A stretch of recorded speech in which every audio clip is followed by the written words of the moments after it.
اور آپ کو یہاں پہ بتائیں، سربراہ عوامی مسلم لیگ شیخ رشید احمد نے تھانہ اپارہ کے ایس ایچ او کے خلاف مقدمے کے اندراج کے لیے جوڈیشنل مجسٹریٹ کی عدالت میں درخواست دائر کر دی ہے۔ اسی حوالے سے مزید تفصیلات جانیں گے خرم ملک سے۔ خرم، بتائیے گا کیا ڈیٹیلز ہیں؟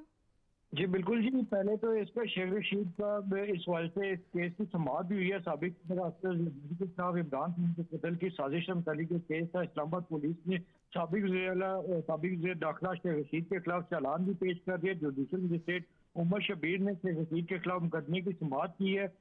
جوڈیشل مجسٹریٹ نے کہا ہے کہ 2 مارچ کو فرد جرم عائد کریں گے۔ جوڈیشل مجسٹریٹ نے تھانہ اپارہ کے ایس ایچ او کے خلاف جو درخواست دی گئی تھی وہ درخواست انہوں نے واپس کر دی ہے، جبکہ جوڈیشل مجسٹریٹ کا یہ کہنا ہے کہ یہ درخواست سیشن جج کی عدالت میں جمع کرائی جائے۔ اس حوالے سے میرا اختیار نہیں ہے، جبکہ شیخ رشید نے جو درخواست دی ہے ان کی درخواست کے مطابق شیخ رشید کا یہ کہنا ہے کہ اشفاق اور آیت انسپیکٹر اور انسپیکٹر عاشق منور دیگر پولیس ملزمان کے خلاف یہ درخواست دی گئی ہے کہ 150 سے 200 کے پولیس ملزمان نے میرے گھر پہ حملہ کیا ہے۔ درخواست میں یہ بھی کہا گیا کہ پولیس نے 2 فروری کو اسلام آباد میں رات 12:30 بجے غیر قانونی طور پر میرے گھر پہ ریڈ کیا ہے۔ درخواست میں یہ بھی مختلف اختیار کیا گیا کہ ایس ایچ او نے دوران ریڈ مجھے کہا کہ تمہیں سبق سکھانے کے لیے یہاں پہ آیا ہوں، جبکہ ریڈ کے دوران پولیس عملہ نے 3 آئی فون بھی اٹھا لیے ہیں۔ جبکہ شیخ رشید کا درخواست میں یہ بھی کہنا ہے کہ پولیس نے 3.25 لاکھ روپے کی رقم، 6 گھڑیاں اور ملازمین کے فون بھی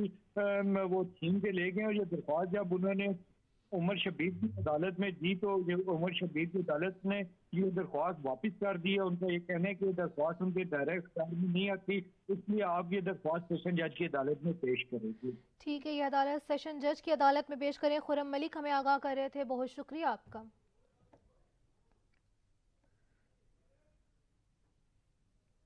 اور آپ کو بتائیں، سابق صدر آصف زرداری کے خلاف عمران خان کے قتل کی سازش سے متعلق کیس، اسلام آباد پولیس نے سابق وزیر داخلہ شیخ رشید کے خلاف چالان پیش کر دیا۔